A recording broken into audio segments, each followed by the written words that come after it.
Hi, I'm Steve Kep, co-founder of From Day One, our forum on corporate values. Welcome to today's webinar. We're excited about this topic, which is looking at how employers can be both responsive and proactive to the mental health needs of their employees, resulting in increased awareness and support. Before we get started, I want to share something special we have for today's attendees. One of our monthly virtual conferences is coming up on Wednesday, March 9th, and it's titled Enhancing Total Rewards to Fit the Workforce's New Expectations. It's going to be particularly useful for employers who want to know which benefits and features are most important to workers in the post-pandemic era. Thanks to our partners, including today's sponsor, we have some complimentary VIP tickets available for those who join today's webinar, and that's you. I'm putting a link in the chat space right now, and you'll want to take advantage of this one since the regular price for our conference tickets is $149. And this link will give you a free VIP ticket for the whole day's activities. Today, we'll be exploring the topic, enhancing employee mental health and wellness benefits. The statistics show an epidemic of anxiety, depression, and other emotional burdens in the workforce, raising the stakes for employers. Among the questions we'll be asking today are, what is the latest thinking and how they can respond, not just in treatment, but in prevention? And how can they identify the stressors in how workers are managed, look for early signs of strain and illness, and create a support network of innovative care providers? Our sponsor today is One Medical. I'll tell you a bit about them. One Medical is a national membership-based primary care practice. One Medical is a modern healthcare benefit that delivers high-quality healthcare. From preventive care, chronic illness management, mental health care, and COVID screening and testing, One Medical is your team's healthcare home base. With 24/7 access to virtual care nationally and more than 125 offices across 16 US cities and growing, One Medical is there whenever and wherever your team needs care. Now, a few quick logistical items. This webinar is being recorded and will be available on demand soon after the event. So you can look out for an email in about 24 hours with the link. That email will also have info on how you can get professional development credits for this session from both the Society of Human Resource Management and the HR Certification Institute. And you can look out for a written account of this conversation on our website at fromdayone.co. Now, about 45 minutes into the webinar, we'll have a Q&A session. You, the audience, can submit your questions anytime you think of them using the Q&A button at the bottom of your screen, and our moderator will pose them to our speakers. Now, finally, I'd like to introduce our MC for today, Patiya Brathwaite. Patiya is the health director at Well and Good, formerly the senior health editor at Self magazine and the health editor at Refinery 29. Patiya is a seasoned journalist and content strategist with 10 years of content creation across television, print, and web. Okay, Patiya, over to you. Thanks, Steve. Hi, everybody. I'm so excited to facilitate this discussion this afternoon about enhancing employee mental health and wellness benefits. As Steve mentioned, burnout, anxiety, depression, and other emotional burdens are widespread, and they have implications for all aspects of life, right, including work. So the question becomes, how do employers respond to, employee needs in real ways, and how can workplaces facilitate well-being, especially in hybrid environments? So I feel really lucky to be joined by experts working in the space so we can chat through these questions and others. To begin, I'd like for each of my panelists to just introduce themselves, share a little bit about who they are and the work they do. To kick things off, let's start with Marni. Hi, everyone. Happy to be here. My name is Marni McDowell, and I work for Micron Technology. I'm at the headquarters in Boise, Idaho, and we are in the semiconductor industry with a global footprint of about 43,000 employees. My role at Micron is I'm the Senior Director of Global Wellbeing, and I oversee the functions of well-being advocacy and people experience. So happy to be here today.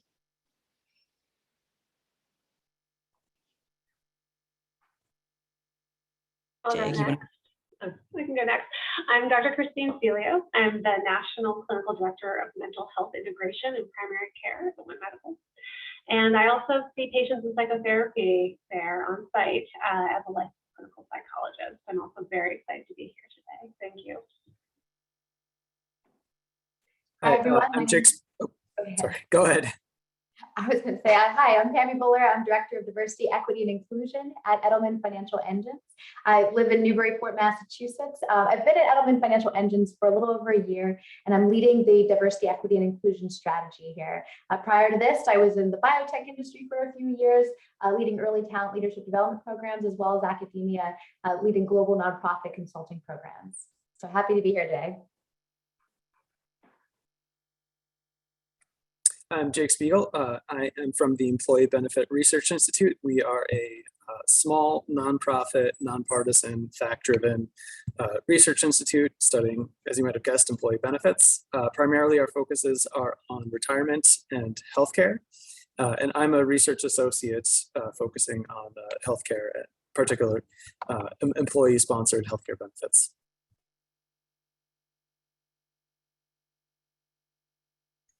Hi, everyone. My name is Anastasia Norton, and I'm with USAA. I'm a member of the Total Rewards Department, focusing in program management, and we're in the financial services and insurance sector, primarily serving the military community and their families. Happy to be here today.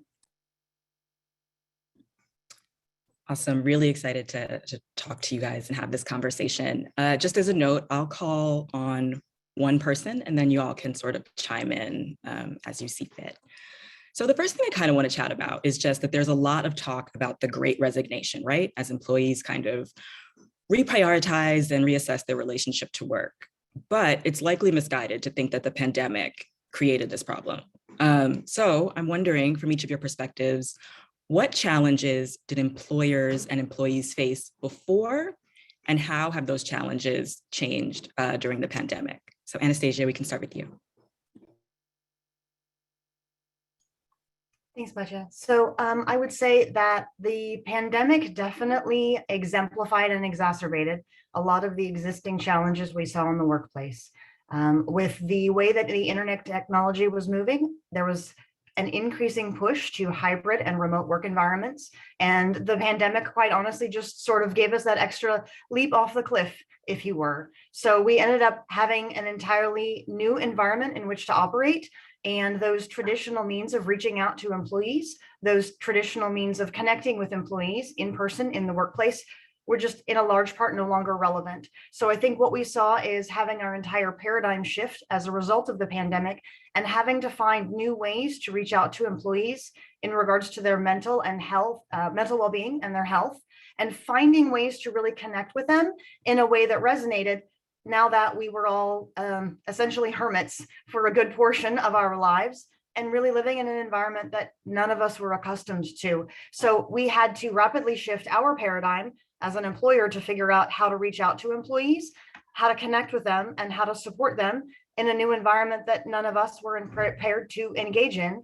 And I think having that sudden shift really helped us think about things in a brand new light, not just from the perspective of employees being remote, but what it is that employees really need, not just today after COVID starting to wind down, but I think going into the future, how do we anticipate what those mental and health needs are going to be in light of the pandemic coming to a close and in light of what our next 5 years looks like.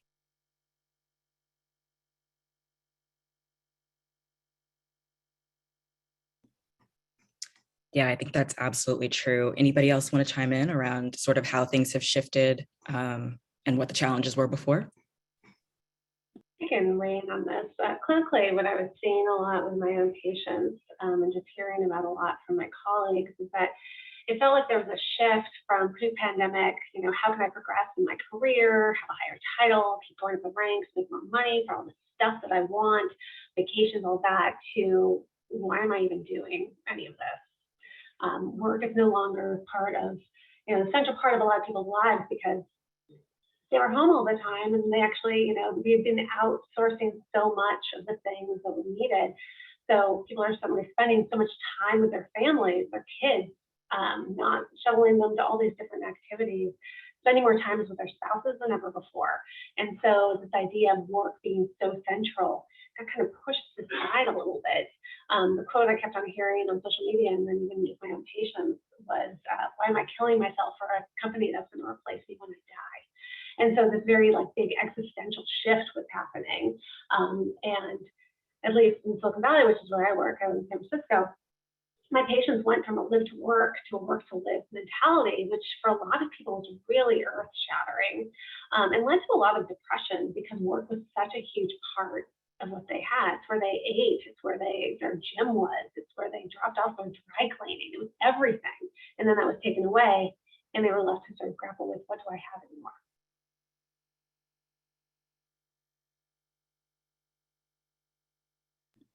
Marni, I saw that you might have something to add. You had unmuted. Yeah, just very similar to what Christine just shared. I think it really just, it forced us all to hit the pause button, and give ourselves permission. I think exactly that shift in identity, like we anchored so hard into work being our identity. And when that is no longer the core thing, you actually step back and say, hey, do I even like what I'm doing? Right. And I'm shifting jobs, probably not because of the money, but because this isn't really what I wanted to be doing, but I just went along with the rhythm of it. And so I just think it just kind of opened that door that people needed opened for them. Absolutely. And Christine, you said something that kind of sticks out to me. You said that people went from a live to work sort of mindset to a work to live mindset. And given all of your sort of unique professional experiences, I'm interested in how you envision the ideal employer role in employee mental health and well-being, given that mind shift. We can start with you, Pammi. Thank you so much, Katia.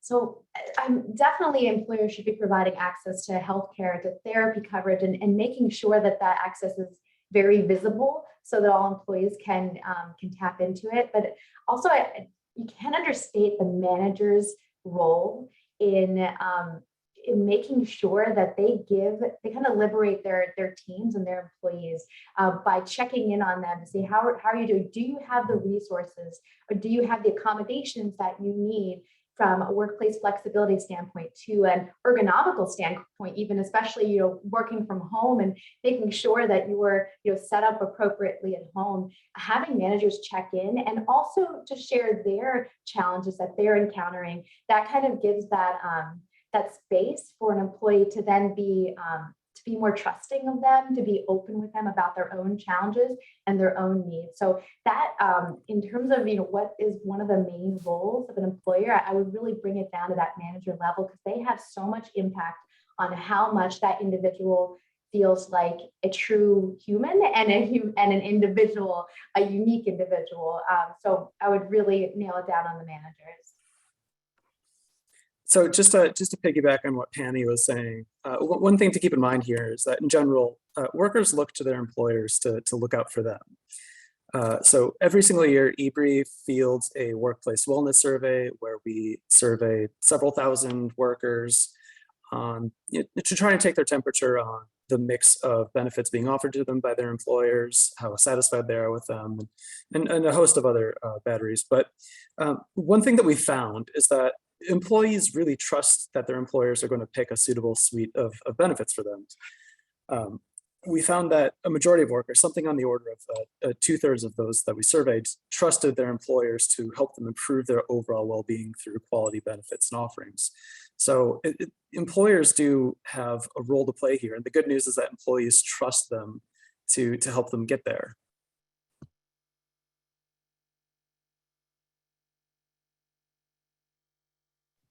That's sort of encouraging to hear, honestly, that employees are looking for their employers to kind of provide benefits and programming. Going back to what Pammi said, you talked about sort of a manager's role, right, in stepping in and providing accommodations. This question is for Christine, but I'm wondering if you can kind of give us some insight on, the overlooked signs of stress and burnout and mental distress, things that maybe managers might look out for. Sure. I think that one thing I try to do all the time when we talk about this is talk about how stress is actually really normal. And in fact, you need a certain level of stress to remain challenged and interested at work and in the rest of our lives, right? We need some growth and we need some challenge. In fact, a stress-free environment is actually not a great place to work. We need that deadline, we need the structure. But there's an ideal amount of stress, and where you have enough to do, a sense of control over your time and what you do, you feel like the work you do is appreciated, feedback is fair, all of that kind of stuff. What has really been coming up over the pandemic more so, I think, even than prior, but was still there. I remember doing talks on burnout 3-4 years ago, is that burnout creeps in when people feel overwhelmed, and the positive parts of work that I just described earlier, they're not there anymore. So when an employee feels like the work they do doesn't matter or isn't appreciated, that things change without notice, that they're not, being informed of things, there's a lack of fairness, and that they don't have a sense of control or agency. And a lot of stuff has happened like that in the last couple of years because nobody knows what's going on, right? Like things have changed so dramatically, and that is what I hear again and again, is like people just feel like they have no control over anything, which is true, right? Like we don't really have control over anything, and that's what we're all experiencing.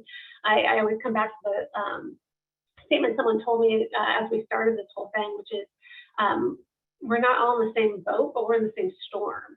And it's been very challenging for everyone to kind of manage all of this. And the symptoms that you sort of look for at the beginning of mood disorders, like anxiety and depression, often come out actually in behavior more so than anything. And so you can actually hear when people are getting challenged.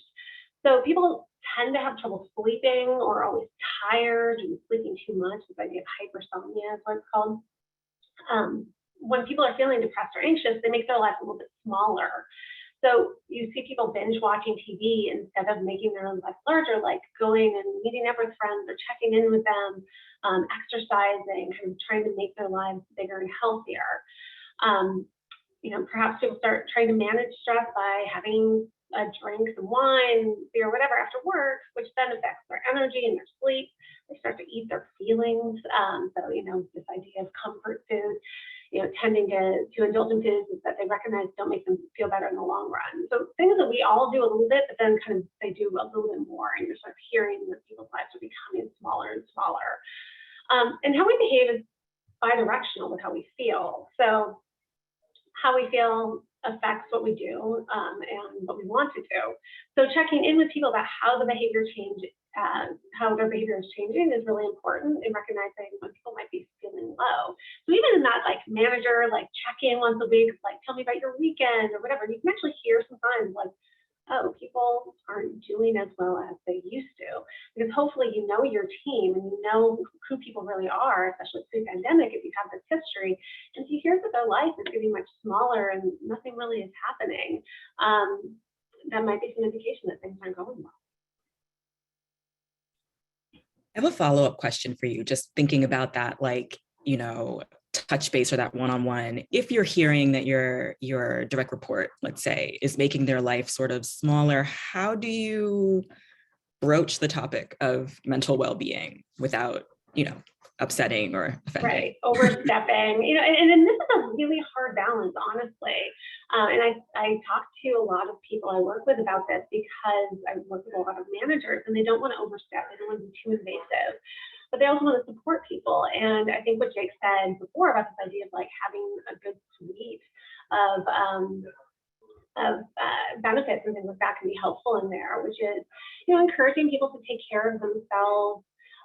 And that doesn't need to be you need to go to therapy, because I think that actually can feel really bad for people. Be oh, wow, you think I'm nuts or something like that. But sort of, depending on your relationship with your employee, is I'm a little bit worried about you. You don't seem to be your normal, upbeat self. Is there anything that I can do? Is there anything we can do? Is there anything going on that you want to talk about? It may not be with me, but it might be with somebody else. Reminding them that they have benefits. I was going to talk about this a little bit later, but I think that one of the things I love about working in primary care is that you can always go to your primary care provider for support around this stuff, which is less stigmatizing. I think a lot of people who aren't stigmatizing mental health have no problems reaching out to their EAP or getting a therapist or whatever, but that's not most people. And so encouraging people even just to go in for their annual physical or something like that, just to kind of see how they're feeling, because sometimes people just don't know why they feel bad. That can also be helpful too. Great. I'd love to open it up to the rest of you and just talk about, from your personal professional experiences, how you've identified sort of early signs of stress on your teams, and how you've been able to intervene, if at all, especially given that a lot of us are remote.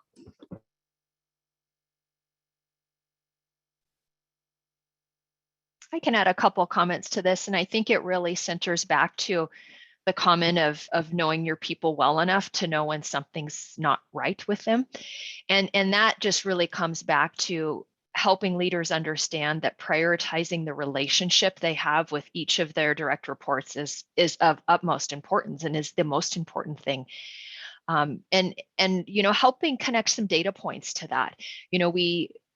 We've all heard the Gallup data that people, they don't leave good work, they leave bad leaders. And so it's, how do you also foster relationships, so give employees opportunity to socially connect so they do have that best friend at the workplace, because that's really what will make them feel safe and secure and someone that they have to go to. One thing that we have introduced at Micron is we have a group of employees called team member advocates. And this is really came out of that need to, people didn't feel they had a safe, confidential place to go talk to somebody. Unfortunately, it can't be the leader all of the time, or we don't really want it to be employee relations or that type of thing. And so providing a source where I can just go talk about anything. It can be a personal issue, it can be a workplace issue, and it's a really great place to funnel people into counseling or whatever resources, but it's just this neutral kind of safe zone. And we found it to be really effective, and our team members receive it really well. Yeah, Pammi, as somebody who works in diversity, equity, and inclusion, I'd love for you to chime in on any additional challenges that employees from underrepresented groups might face. Yeah, absolutely. So the additional challenges are so immense, and it spans different areas. So if you think about mental health in certain communities, there's even more of a stigma attached to mental health, and individuals may not seek help if they think something's wrong, or that they may not realize that it is an issue that could be addressed with therapy even. They may not openly talk about trauma or anxiety, depression. So there's that stigma attached to mental health. There's also the additional triggering of either highly visible or invisible aggressions against certain underrepresented groups that you're grappling with each day. And then often those individuals in underrepresented groups, they actually become the kind of educators for someone who is an ally, who wants to learn more about, what is it like to be, a woman of color in the professional work environment. And so they become an educator, even though they're trying to manage the stress themselves, or manage, what is it like to be a woman of color in the professional space? How do I, navigate this space to make sure my voice is heard? And so, and on that note, just lastly, even those day-to-day challenges of being someone from an underrepresented group. So if you think about, you walk into a room and you're the only woman of color, or you're only one of two women for that matter in the room. And so you have that additional, kind of stress where you're thinking, well, I wonder if my voice will even want to be heard in this room. Will I have the courage to speak my mind when the time comes? So it's these day-to-day experiences of people from underrepresented groups that we often encounter. And this whole notion in diversity, equity, and inclusion, we also talk about belonging a lot. And so that belonging piece is just so critical. It means that not only are all individuals welcomed in the room, but it also means that we're going to elevate their voices. We want to hear what you have to say, and then we want to, as we ally, we want to take action to correct any inequities that we see in the workplace. So we just, it's just so immense and really expands so many other categories. Yeah, and thinking about sort of the additional challenges that people from underrepresented groups face, and also just a lot of us during the pandemic, I think about how, mental distress can kind of zap our motivation. And so even if an employer offers really robust mental health and wellness benefits, it's quite possible that people don't necessarily have the motivation, right, to take advantage of them. So Anastasia, I would love to hear from you about like an initiative that maybe you've implemented and how you've been able to encourage or incentivize people to take advantage of it. So I think we're in a really unique position because with our company being very dedicated to our mission of serving military members and their families, there is that common purpose, that common goal that everyone shares. And our members are all very well aligned on that mission. So it does help us to have that guiding North Star, if you will, when we're thinking about how that impacts our members, how that impacts our employees, and where that's going to take us with respect to questions around, mental health and what we're doing to support people. I think one of the biggest things that has probably shifted in this space, at least for us, is the frequency and the volume at which we speak about it. Because there's a lot of these topics that might have been discussed, but they weren't quite as open or they weren't quite as frequent. And so now we're really starting to see stories on our personal internet about, employees that have these challenges and how they're working through them, or ways in which the USAA programs are helping them overcome their personal challenges. So we're starting to feature these stories about employees overcoming these challenges and being very open and transparent about what they're struggling with and talking through the challenges that they feel on a day-to-day basis. So I think a big part of where some of our shift has come from is not just the willingness to talk about it, but the ability to see those stories in living color across our different pages, to be able to connect and resonate with those people, and to have our employees and our members realize that they're not alone, that there's other people out there that share those challenges, that are dealing with those same struggles, and they have a face to the name, someone that they can connect with on our internal channels via Slack, as an example, someone that they can actually reach out to and say, hey, I read your Connect story. I understand what you're going through. I'm in a similar place, and now we have a face. Now we have someone else we know that's in the same space, and it's okay to talk about it. It's okay to be our authentic selves and acknowledge what's going on, and really creating that safe space to allow people to talk about it, encourage those conversations, and then help support them when they need that support, I would say is one of the big shifts that I've seen over the last 2 years in terms of the ways that we're just thinking and responding to those challenges. I love that. I think that so much of, mental distress and emotional distress can be isolating, which can make it harder to seek help and resources. And so I love the idea of, making sure that there are stories and testimonials and like there's a culture of sort of understanding that we're all going through something. Marni, I know you mentioned having employee advocates. So I was wondering if you had any insight on this question as well, an initiative that you implemented and how you kind of incentivized people. Yeah, I'm sure like many others have just been on a big mission of normalizing the conversation around mental health. And we had started on this long before COVID, but I think exactly as Anastasia mentioned, it's the frequency and the volume of which we're doing it. And there's just a more accepted platform to talk more about it now. And we've really, I think, tried to turn over every stone to make sure that there's an avenue for everyone's likes and needs to access it at some manner. And so we've done a variety of things like, pop-up counseling. So I'm a little bit nervous. I don't know what counseling is, but if I could just zoom in for a 30-minute session to just meet and greet a counselor, and then if I want to do more, I can. And we have found that to be wildly popular.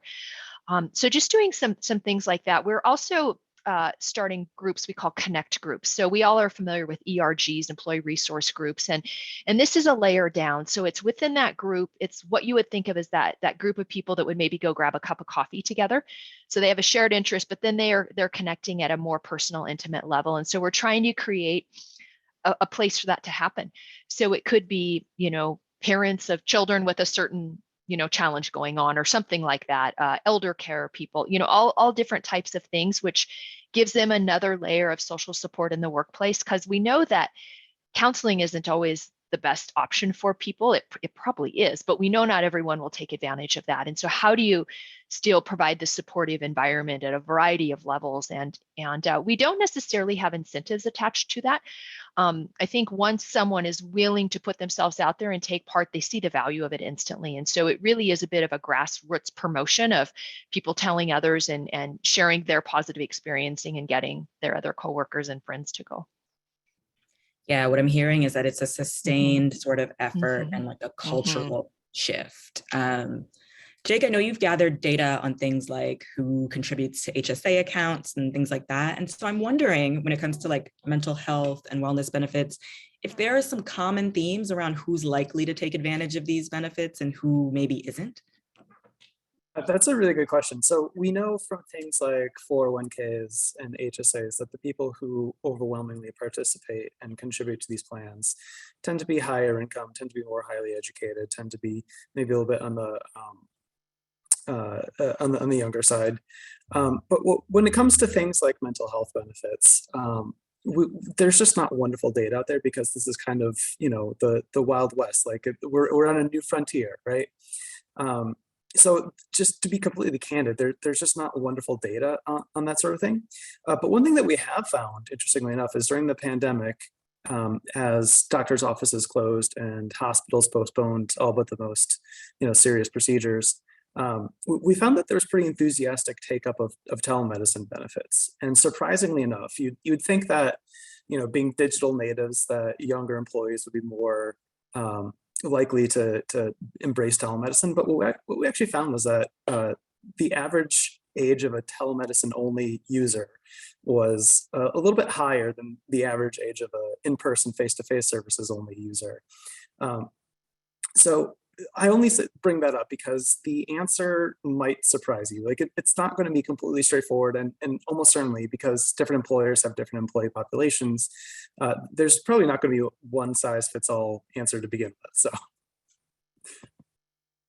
that makes a lot of sense, but it's also really surprising to hear that like the profile of a telemedicine only user is a little bit older. I've been reporting on mental health and well-being for quite some time. And I think one of the things that gets lost in conversations about this, especially as it relates to workplace, is that there is a quantifiable benefit, right, to having safer and healthier workplaces. So Pammi and Jake, especially, I'd love for you both to talk about sort of the business case or the economic case for having really, really robust, not only DEI initiatives, but, mental health benefits. Absolutely, I'd be happy to talk about that. So, to your point, we can see reduced absenteeism. We can see higher productivity, and so this can lead to employee retention. I think to kind of illustrate, the quantifiable benefits, I'd like to share just one story on a colleague of mine, previous colleague of mine. So she was grappling with anxiety, and at her previous employer, she was not given kind of the welcoming space to be able to talk about her anxiety or to be able to make space for therapy sessions, which she needed to feel more productive in that workday. She left that organization. So right there, that's, from a quantifiable and economic impact, employees do leave organizations, to the point earlier that where they don't feel like they can be their true selves. At the new institution that she was at, she immediately felt very comfortable talking about the time that she needed to get away, to have the therapy session. And ultimately that really helped her to be more productive. And so the economic benefit, you can see through one story, the productivity, the lower attrition that you can experience when an individual truly feels valued. And the other piece is because, when we're thinking about productivity, whenever someone truly feels that they can be themselves, that like this individual at her new institution, she had actually created a support system. So if she felt like she was going to have a panic attack, she actually already had a support system who could recognize those signs in her and help her manage through it in the professional environment, in the workspace. So when you think about, wow, how you can truly be yourself and you have a support system there to help you through it, that can translate into so many economic benefits. yeah, I completely echo everything that Pammi just said. She nailed it. When you're worried about your finances, when you're worried about caregiving for if you're part of the sandwich generation, caregiving for both your children and your elderly relatives, it's tough to be your true self when you've got all that going on. Just to provide a little bit of additional context, again, in our workplace wellness survey, we found that about 6 in 10 workers worry about their finances, and about 5 in 10 report that actually distracts them while they're at work. Kudos to the other 50% who somehow don't freak out at work about, paying for a flat tire or whatever. But I mean, this is pretty significant. Whenever you have somebody stressing out about their finances at work, they're not going to be their true selves, and if they're not going to be their true selves, and they're not going to be, the sort of the best employee that they can be. So to the extent that employers can implement programs to decrease these stressors, whether that's paid time off for caregiving, or whether that's implementing an emergency savings account that they can divert some of their paycheck to, employers who can help improve workers' total well-being, sort of by extension, aid their productivity at work, so they're not stressing out and neglecting their duties because they're concerned about missing a mortgage payment or what have you. I just want to add to that too. I mean, one of the things that Jake said earlier about telehealth visits being so popular, one thing that I've seen as a therapist is that there's such a huge time commitment to going to therapy outside of just like that hour with your therapist. It's the half an hour it takes to get to the office, plus parking, plus checking out, plus all of this stuff to go to and from work. And the convenience of a telehealth visit or a telemental health visit of just being able to log on. And it's, from end to end 50 minutes, and then you go back to work has been so helpful for so many people. And so I think part of a benefit that employers can utilize, which I think Pammi pointed out, is just flexibility, like just time flexibility, that you don't have to have everything at the exact same time.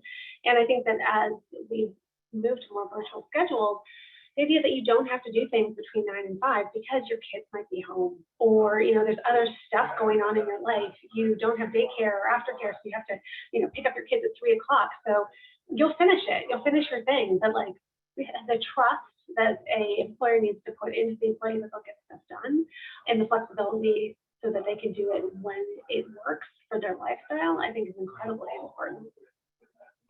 Absolutely. Marni, I'm wondering if in your career you've had to navigate situations where you wanted to push an objective and you didn't necessarily have company buy-in, and how you kind of switch from like user-focused or employee-focused speech to like, this is the business case for this. Yes. And I think all of us who've worked in the wellness space for a long time probably can relate to that. Absolutely. And I think you really have to identify what is that language of your executive team and of the business. And this is, when you think about that group that you're going to make your case to, the many decisions that they make in a day. And then this is one a little bit out of left field for them, like, oh gosh, I'm an engineer, this isn't in my space, or I'm a financial leader and whatnot. And so anytime that we can really carefully connect the work that we do to the business outcome, then that is just putting us up a step higher of really helping them see in their language, okay, this is how it will impact our business. And, there is always an investment up front. And I think many of us in our organizations have gotten to the point where there's the belief that this is the right thing to do, but then we also want to know, is it actually working? Less probably caring about, are we getting return on that money, but is this actually working? And that's how we really have to start to provide. I'm in an organization that you don't talk unless you have data, right? So having to come up with data really helps you, I think, fine tune your strategy and your own business plan for the programs that we're doing, and pushing the vendors as well. We all work with many vendors, and how do we all collectively come together to really present that strong business case? Because it's pretty hard to get their attention without that. And so there's numerous examples of that, and they're not going to go away. And so I have found for myself and my team, that's a skill we've had to develop, is how to be that strategic thinker and use the data and the analysis and whatnot to be at the table with the others who are making the decisions. Absolutely. And Anastasia, I don't want to put you on the spot, but I did see you nodding along. So I wondered if you had anything to add. So I was thinking about that in conjunction with the incentivization comment and the, financial issues, obviously, that end up stressing people. And one of the things that it brought to mind is the way that we have attempted to kind of tie some of that together to help employees. So we have a program that allows people to essentially earn points so that the premiums that they pay for their health insurance are lower. And earning those points, you can do a variety of different healthy activities. And in light of the COVID pandemic, one of the things that we offered was things on like virtual seminars, virtual online webinars, as well as pre-recorded videos on topics related to things like stress, anxiety, managing those emotions that you can often have when you're in a brand new space. There was a lot of videos on resiliency and how to deal with challenging situations, especially in light of the fact that we're sitting at our desks potentially a lot and exercising or moving less. So we had videos on activities that you can do just in between calls, as an example, short 1 to 2 minute activities to get you physically active. And so a lot of our health activities then started really focusing on those topics related to, mental health, well-being, stress and anxiety management, and just even little short videos or additional activities that people could do to actually see an immediate benefit, or at least feel some type of immediate benefit to help them manage that. And the nice thing is that we were incentivizing that behavior because they could earn those points to then ultimately have a lower health insurance payment because they could accumulate that. So it obviously makes financial sense for them. We're also getting that information out there, and we can see and we can, kind of get a sense of what resources people are using. So we know what's with people, we know what they're actually using, what's making a difference for them. But I think, like Marni said, if we're going to be able to bring those conversations to our executives and our senior leadership to show them that these are important, they're impactful, and they're meaningful programs, then we have to find a way to get data that supports those activities and shows where they deliver value to the organization. Sometimes that value is subjective and just means we have lower absenteeism and we have higher employee happiness scores. We do employee surveys to check and see where employees are. Maybe that shows up in our employee happiness scores. Maybe that just shows up in managers noticing that their performance conversations with their team members are better. So you have to recognize that there's going to be anecdotal, subjective data. If we can find some way to get concrete quantitative data, that's great. I think the mix of the two is important, and ensuring that we're not losing sight of that subjectivity sometimes, those anecdotal stories, and making sure that even in times where we want to find that good quality data, we can still bring that human element forward and help showcase those stories where we were able to make a difference in someone's life, and take that conversation out of, I'm alone, I don't know what to do, I'm stressed, I'm hurting, this isn't making sense, to I had somewhere to go, I had someone to reach out to, I had something to do, and my company helped me find a resource that made a difference. Absolutely. And Jake, I know that you've researched this area, and so I'm wondering, for those who work in organizations where means are limited or pushback is strong, do you have some sense of sort of the most impactful employee benefits based on some of the surveying that you've done? That's a really good question. And again, I'm sort of going to fall back on what I was saying earlier. There's not really a one size fits all approach to this. It's important to keep in mind that different employers will attract a different employee population. So to give some very facile examples, if your workforce is disproportionately unionized and blue collar workers with very cushy healthcare plans, investing a lot in like an HSA education webinar is probably not going to have a great value for you. And, if your workforce is older, implementing a match on student loan payments for your 401k plans probably not going to be super helpful for your employees. So really, the important thing here is to consider that whatever policies, whatever programs you're implementing, you really have to be very considerate of who you're implementing them for. And then also, just to again be pretty candid about this requires some data that we don't really have access to at the moment. We're in the process of trying to build out a financial wellness database. We have some preliminary findings, none of them are directly applicable to mental health benefits in particular, but basically what we're finding is that when your employees sit for webinars on not taking out, or like that demonstrate the disadvantages of taking out 401k loans, they take out fewer 401k loans. So education tends to be pretty important. And in particular, just-in-time interventions tend to be important and effective. But to truly answer this question in a really satisfying way, I'm going to need some data that I don't have at the moment. That's fair, but I do think that some of the things that you've teased out about like educating, employees and really understanding who your employees are is absolutely valuable in thinking through benefits and initiatives that work for them. I want to move in to some audience Q&A. Okay, Katie asks, many health insurance plans don't cover mental health treatment costs like psychologist visits. And if they do cover the visits, the selection of therapists and psychologists is extremely limited. Do you see that? Do you all see that changing? This is such a hard question. So much of this actually, I think, lies within insurance companies. The reimbursement rates for psychotherapy are incredibly low, which is part of the reason why a lot of psychotherapists don't take insurance. One thing I can say as somebody who does therapy as part of my living is that not everyone needs therapy. And I think this is an important thing to point out. I love what Marni's company is doing about having like drop-in counseling, because I think some people absolutely do need it, and it's scary because you don't know what's going to happen. You see all these things on TV, like you're going to have to lie on a couch and talk about your mother, which is not really what happens in therapy.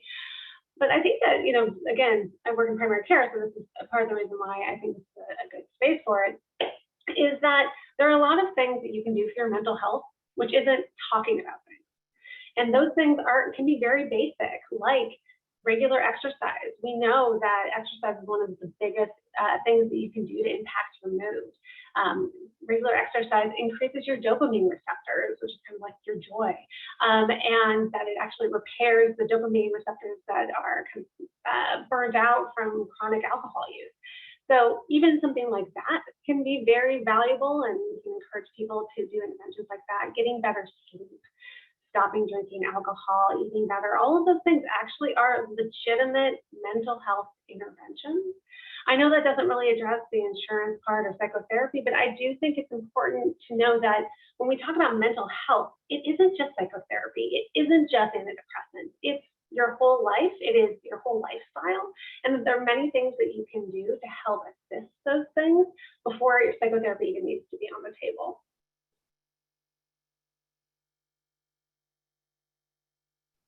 That makes a lot of sense. There's another question here. We've talked a lot about flexibility and some of the benefits that has come with for folks who are working remote. Someone asks, what issues do you see coming up from return to office, even if it's not mandatory?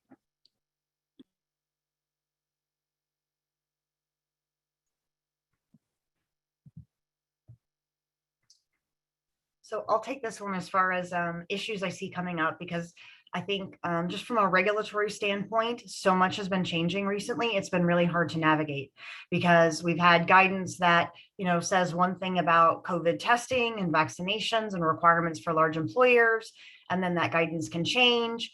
And I think there's a lot of folks who, at least in the workplace, have been, from what I've seen a lot on social media, very confused about what's going on.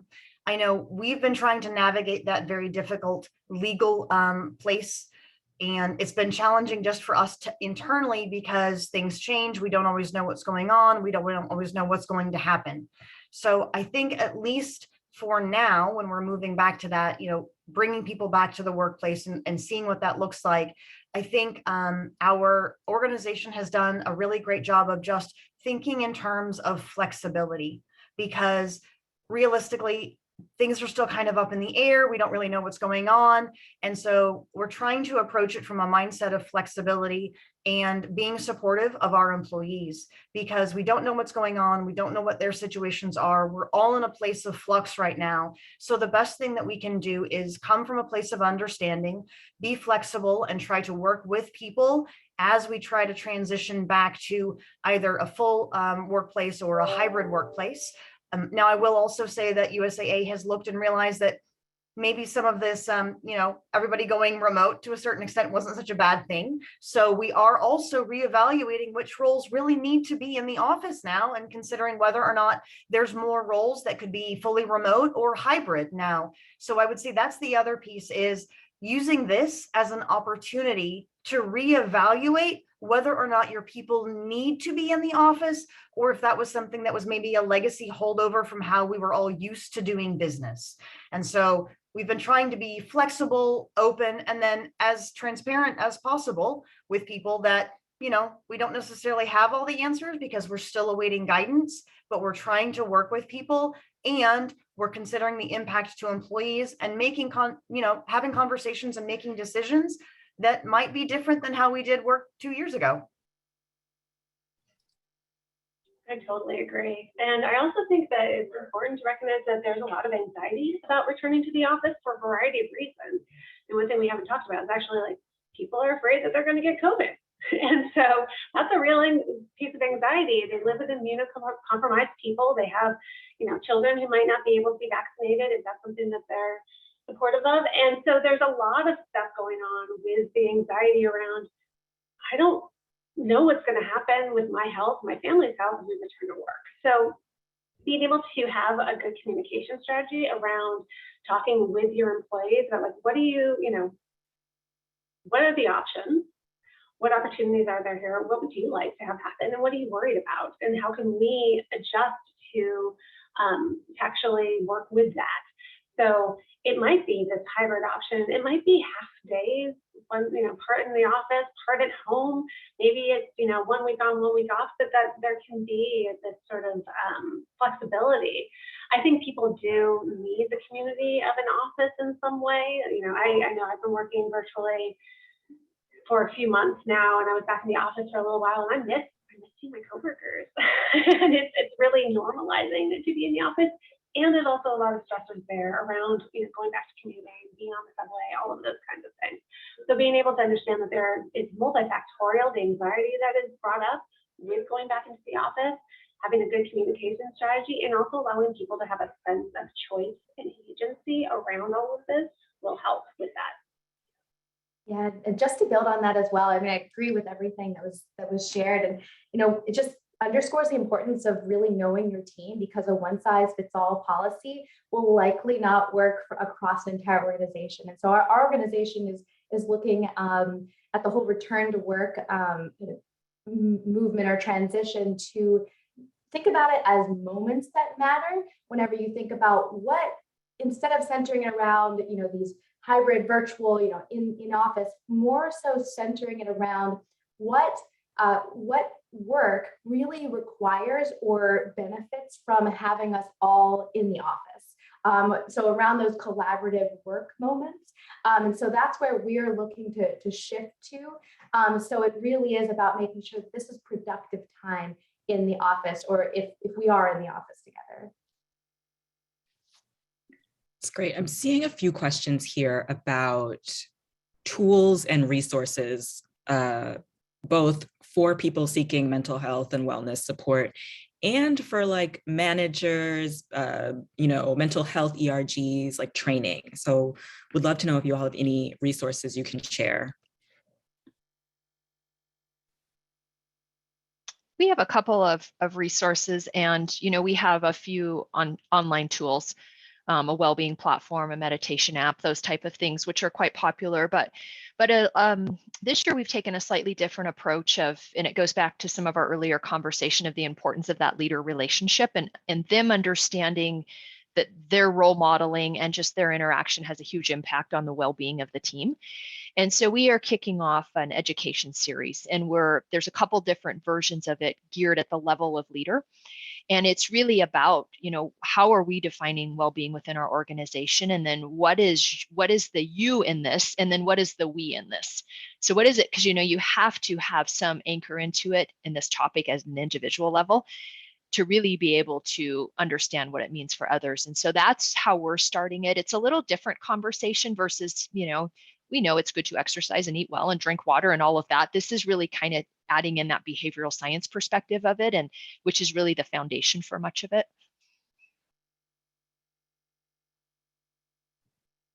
Absolutely.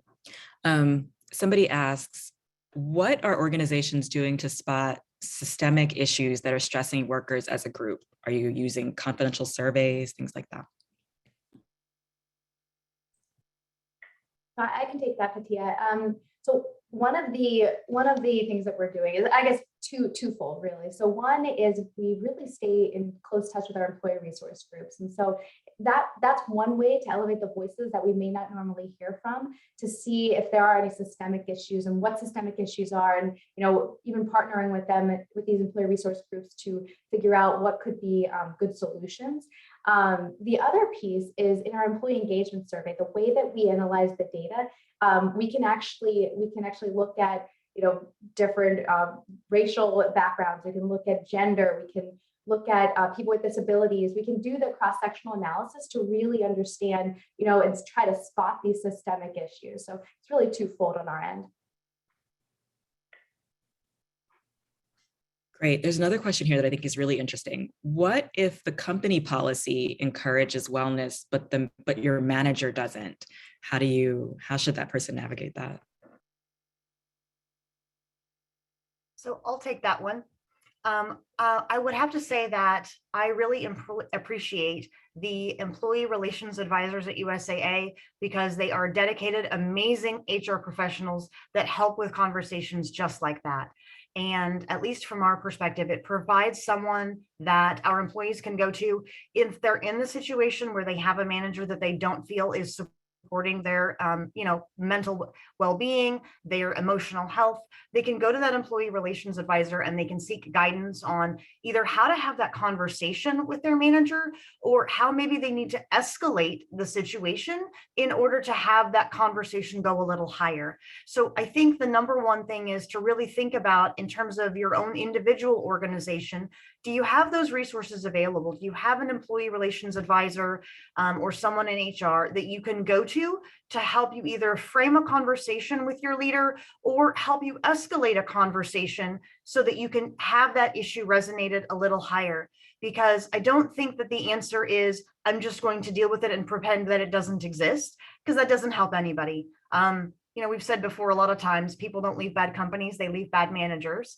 And it can be one of those situations where, I like to give people the benefit of the doubt. The manager may not necessarily realize the impact that they're having or what they're doing, or that their behavior is incongruent with the company's, stated mission or values on that. So I'm always a big believer in making sure you find another way to have a conversation to help them hear what you're saying, because everybody needs to hear things differently. And so if we can find a way to help that manager hear the conversation differently, that's the first step. And there's going to be somebody in your organization that can help you have that conversation so your manager can hear it differently. I couldn't agree more. I think that that's such a wonderful point. And I think that also part of that is being coached on how to ask in the right way. I know I worked with a patient a couple of years ago who was really frustrated that their manager wasn't letting him go to the gym, and it was really important to him. But it turns out he was going to the gym at 3 p.m. every day, which is part of like his work day when he needed to be at a meeting. And he was working out until 5, and then he felt really behind at work, but he wasn't working when he got back into the office. So he was essentially shortening his work day by 2 hours. And his manager, understandably, just wanted him to get his work done. And so it would have been really helpful if he had done what Anastasia said, which is like go to the HR and be like, hey, this isn't working. And the HR person be like, okay, so how is this working in your day? Are you getting your work done? And we believe that exercise will help you get your work done, and you also have to work the hours. So I think that there's also this whole picture that we need to look at too, is that it's a bi-directional thing, right? It's like we have to both members have to be coached, figure out what's going to be the most effective for the team. Yeah, that reminds me sort of what Jake said earlier, that like the data shows that employees are trusting their employers to pick benefits and to provide support. And so it's not enough to kind of just stop at like an unwilling manager. You're allowed to kind of lean on that trust to get what you need. I know we have a few more questions, but unfortunately we are out of time. I'm going to kick it back to Steve. Thank you so much for this conversation, and to all my panelists. Thank you, Patia, and to all you speakers for such thoughtful and candid and dynamic ideas and comments.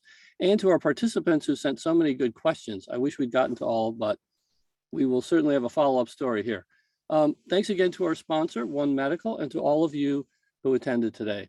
If you'd like to join us for more virtual events, you can head to our website, fromdayone.co, and check out more of our upcoming webinars. I'll mention a few before we sign off. On Tuesday, March 1st, we'll be talking about the tangible indicator of employee engagement, their use of health and wellness benefits. A follow-up on today, basically. Thursday, March 3rd, how to build and maintain employee well-being at scale. And on Tuesday, March 8th, improving the talent pipeline from end to end. So thanks, everyone. Stay well. Bye from Day One.